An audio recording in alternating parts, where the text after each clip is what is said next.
So, when Karen sent me this song, I just had to laugh. Because, there's a chair upstairs in the classroom that has on it says, "Back to me." Because it's for me to say to the class, "Back to me, stop talking amongst yourselves, back to me. This is all about me. This is me teaching you, back to me." But me doesn't mean me. It stands for mental equivalent. She's the only one that got that? Really?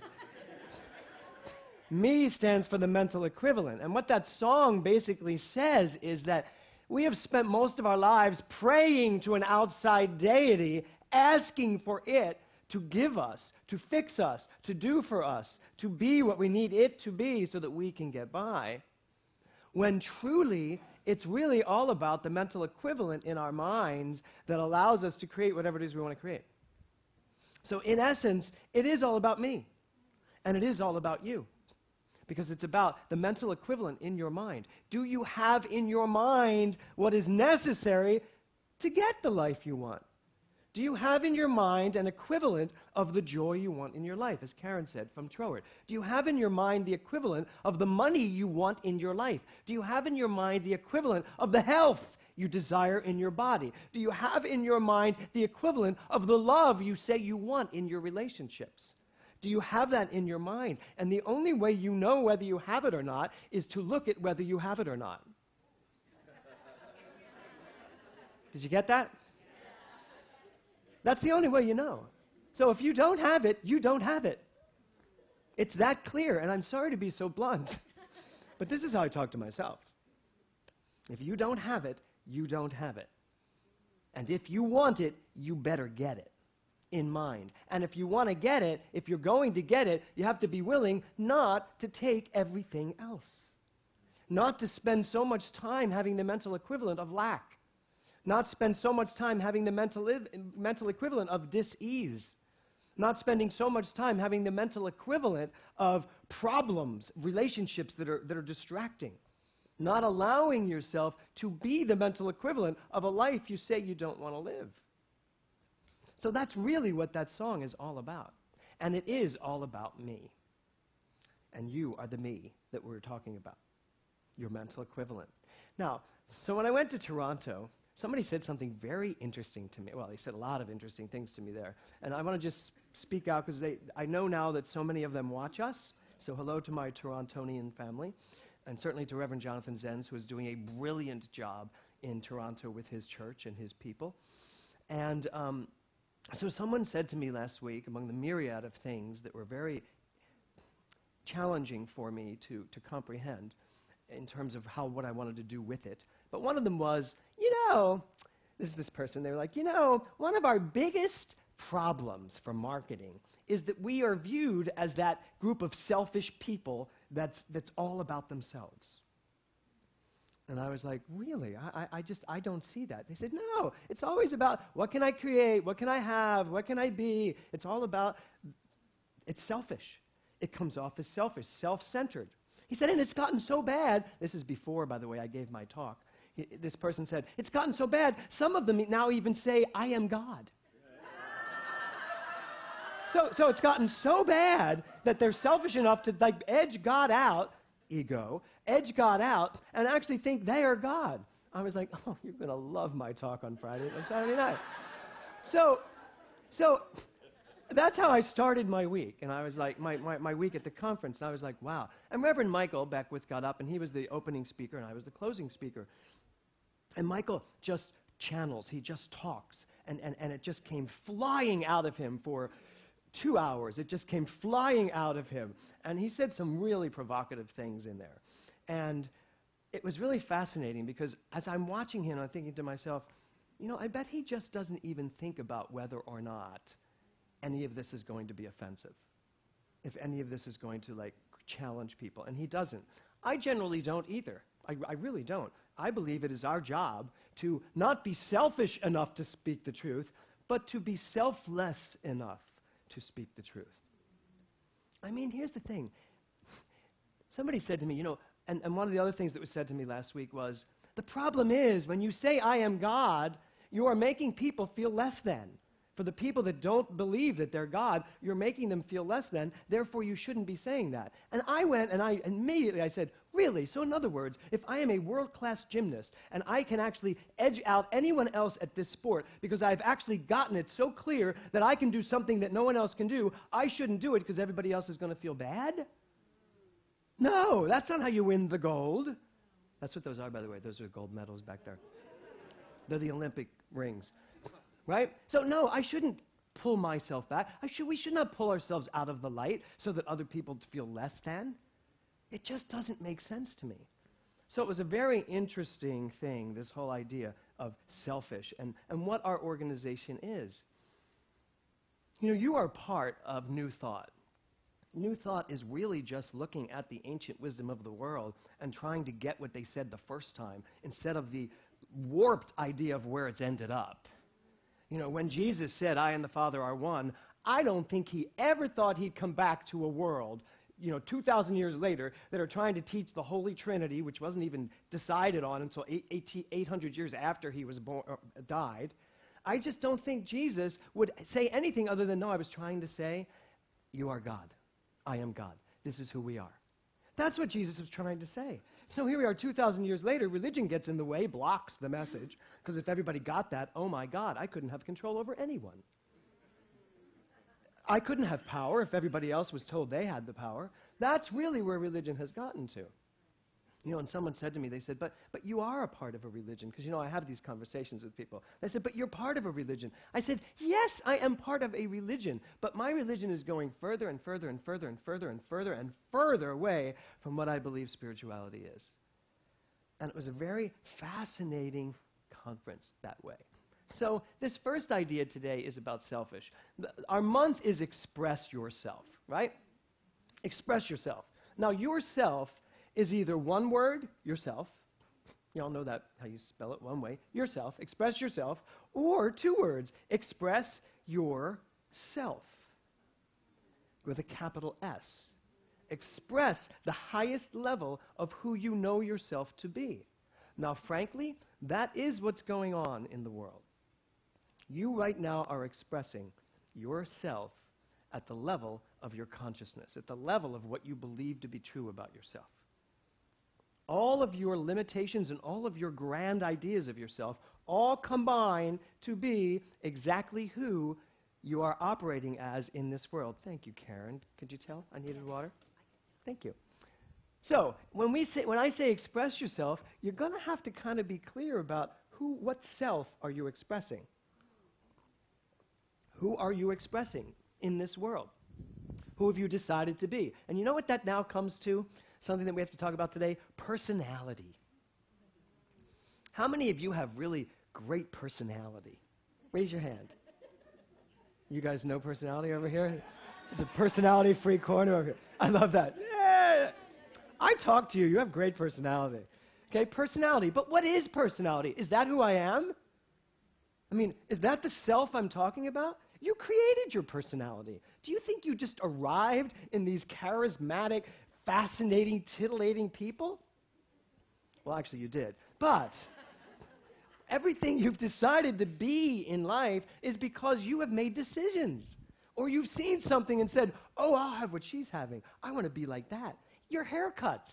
You're the way you dress. Very often we do what we do because we see something, it's reflected out there back into here, and we make a choice.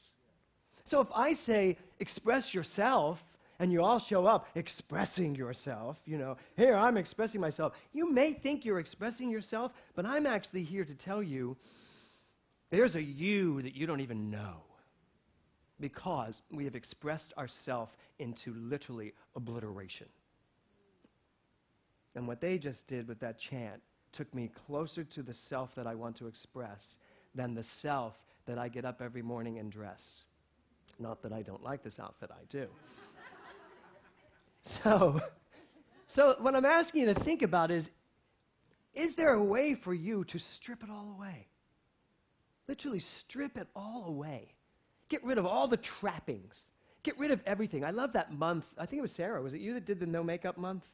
I love that concept, no makeup month. It's hard for me, but I know it's a really... Thank you. Barbara Shane's over in the corner laughing. I love that idea. Get rid of the trappings. Then what's there? What is there? And now, in order to get rid of the trappings in this month, to express yourself this month, you have to get rid of all your beliefs. A gentleman got up at the conference, the first gentleman who spoke, Dr. Reed, a Unitarian minister, and he said something, and I almost jumped out of my seat cheering. He said, I know that we tend to want to create beliefs that work for us. He said, but what if I were to tell you that none of your beliefs are true? Absolutely none of them, even the great ones. None of your beliefs are true, because there is a truth beyond belief that if we could get to it and operate from it, we'd stop believing anything. We would just be. And I was like, oh my God, I got to write a whole new mental muscle now. I got to redo the book, 16 weeks of no beliefs. But that may be next. So this whole idea of self, do we know how to strip all that away? I got to tell you, it's hard. I've been trying it all week. I've been trying to I get emotional when I think about it. Strip away the beliefs, what I think I believe, even this good stuff, even the I am God. What happens if I strip that away? You know what happens when I strip away I am God, because I've been doing it in meditation? When I strip away the idea I am God, I actually become that. I actually stop fighting for it. I stop trying to prove it. I stop trying to make everybody in the world understand that they are God. And I just be it. And you'll teach a lot better by the way you show up in the world than what you say in the world. Because so many people don't say how they show up. So that's what I come back here with. Is it possible for us to drop so deeply, and I thank Lori for that drop, to just drop so deeply into who we are that we can express ourselves from such a deep sense of knowing that everything else kind of fades away. That's who we can be in the world. And the title of my talk today is called The Runaway Train. And the reason why I picked that title, first of all, because Karen was nudging me about getting her a title before she left here. But suddenly when she really said, I need a title, I'm leaving, I went into my office and I was like, oh, so that's what it really is about. I listened to Karen's song. So here's my idea about the runaway train. Your personality, who you think you are, is a runaway train. Now, you know what a runaway train is? It's a train that no one's manning. It's a train that has lost its operator. It's a train that somehow malfunctioned to the point where you can't run it anymore. You can't steer it. You can't direct it. And I think we have created personalities around ourselves that are runaway trains, right? And the biggest part of that is achievement. Achievement versus expression. And you know that this has been one of my big things this year, achievement versus expression. So I want to ask you, how many of you looking at me would think that I am an overachiever? Oh, thank you, Joyce, for putting up 2 hands. That's overachieving in your answer, by the way. So yes, okay, I came out of the womb overachieving. I did, because I came out of the womb with a hole in my heart. I got to achieve and show the world that I could conquer a hole in my heart, which I ultimately did. But I had to spend an entire childhood overachieving, proving I wasn't what they were telling me I was. And then it just went on from there. I overachieved and overachieved and overachieved, and I succeeded too, by the way. I've had great successes in my life. I succeeded like no one I knew I could make. You gave me something to achieve, I would achieve it, no matter what. And tell me I can't, oh my God, I do it even better. Anybody else? Yeah. Right? Tell me I can't. Oh, I'm going to really show you how I can achieve here. I am such an overachiever, I decided to get cancer to show you how I could achieve, how I could overcome that. I've looked back and I'm like, where did that come from? Part of it is just the desire to go ahead and face anything. I'm no longer that person. I'm like, I don't need to achieve. I need to express.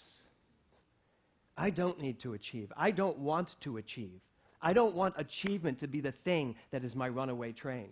And I know in this world, certainly in this Hollywood world that we live in, achievement can take you so far away from what it was you started when you wanted to be, what you wanted to be, that you're no longer being what you wanted to be. You're just trying to win. You're just trying to achieve. You're just trying to be successful. You're just trying to be wealthy. And the expression is dying over here. People are coming along and giving you opportunities to express, and you're like, I can't do that. That won't look good on my resume. Trower did not teach that our purpose in life was to develop a brilliant resume.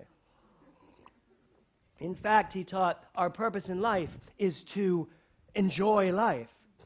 And when I express what I'm really here to express, I enjoy life. And when I don't express what I'm here to express, my life just doesn't work. Even as I achieve, even as I mount achievement after achievement after achievement. I remember one of the greatest jobs I ever had, that I just had a dream. I couldn't wait to be in this job. I got there and I didn't like it. But I achieved it, and it's followed me through the rest of my life as that job being such a major achievement. But the achievement did not pan out. The expression is what's important here, folks. And here's the great thing about expression. Expression comes with achievement. When you just express who you are, when you're willing to just get in there and express who you are, be who you are, achievement is inevitable. It just comes with the territory. You can't help but achieve when you are expressing. The great people that we see in the world, the people that we most most idolize, the people that we really look at and go, oh my God, they're just doing what's theirs to do. They are expressing. Our problem is we look at that and then think we have to be that. And that perhaps just someone who likes to live their life out in nature, climbing mountains and traveling the world, that's not achieving enough. We're not here to make the world a better place. We're really not. We are here to give the world the best us we can give it. Which, by the way, if we were just to do that, the world would be a better place. Right? So if everyone is willing to just express themselves and be who they truly are, strip away all the trappings, strip away the personality, strip away all the need to achieve, and just touch in, drop into that truth that who I am at the core of my being is so perfect, so brilliant, so spectacular, so infinite in scope, so unlimited potential waiting to just happen.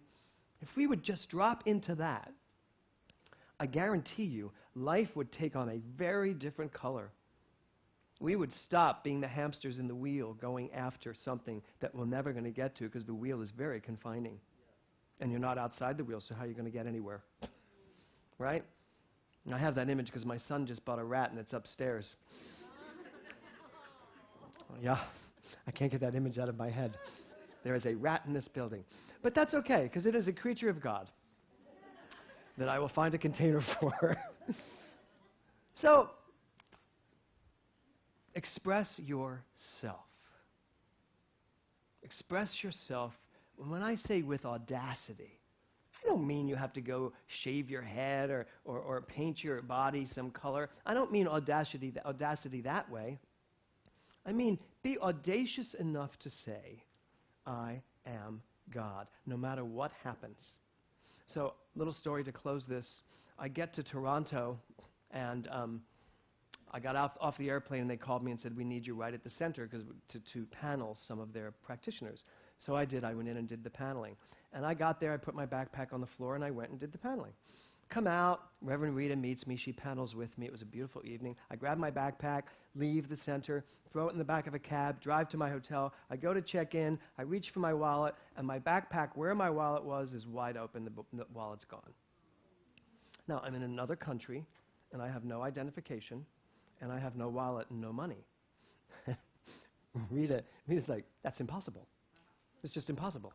I said, well, it's impossible, but there it is. I know where my wallet was. No, check your bag. You have lost many things in that bag that you find days later. And that's true. So I did. My keys once, remember that day? You were with me that day. My keys, that went into the black hole. I looked in that bag. So I go looking through my bag, and I've torn it upside down. I'm like, Rita, it's not here. There's no wallet. So the guy's trying to check me in. He says, I can't check you in without a wallet. I said, oh, but you will. I said, because I don't have a wallet. And so then I see Rita walk away from me, and here's what I hear. This is somebody who knows who they are and didn't let any kind of personality or pre-wrote idea of this is what happens when you lose your wallet. And I was very calm, I'll be honest. I was like, you know what? My life always unfolds perfectly. There's something to know here. But then I hear somebody next to me, and here's what Rita's doing. She turns and she goes, "It is unacceptable for Reverend James to go to bed without his wallet." At the top of her lungs in the lobby. And then she turns to me and she goes, "It's done."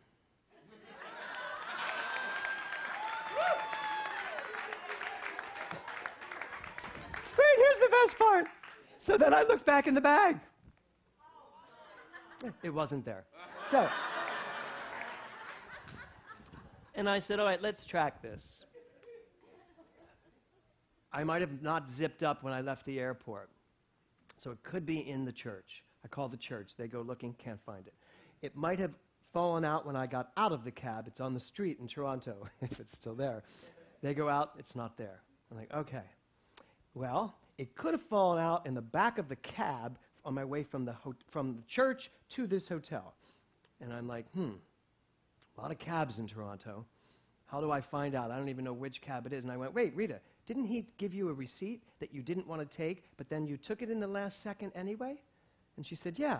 I said, look on it. Do they have a cab company? She looks at it. There's the company. I said, let's call it. We call the company. She says, I'm sorry, there are too many cabs. There's no way I can find out which cab you just took. I said, really? Because we called for a cab to this church. They said, hold on. Looks it up. And she goes, oh, okay. Oh, I know which cab that is. Hold on, let me call him. She calls the cab. She gets back to me. She goes, I can't get him.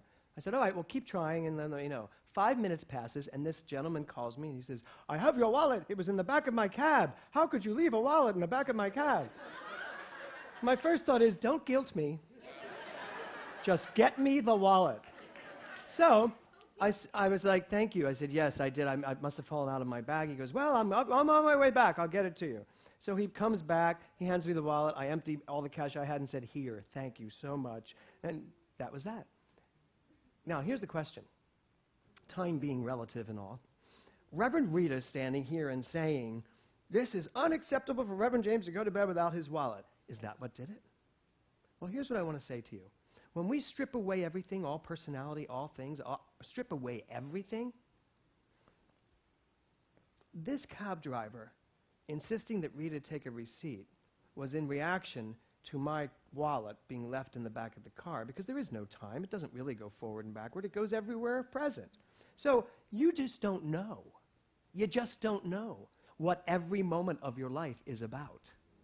It can be reacting to something back there, something over there, something out there, or something back there, or something up there, or something down there. It can be reacting to anything. And we get so caught up in our stories saying, no, this is what it is.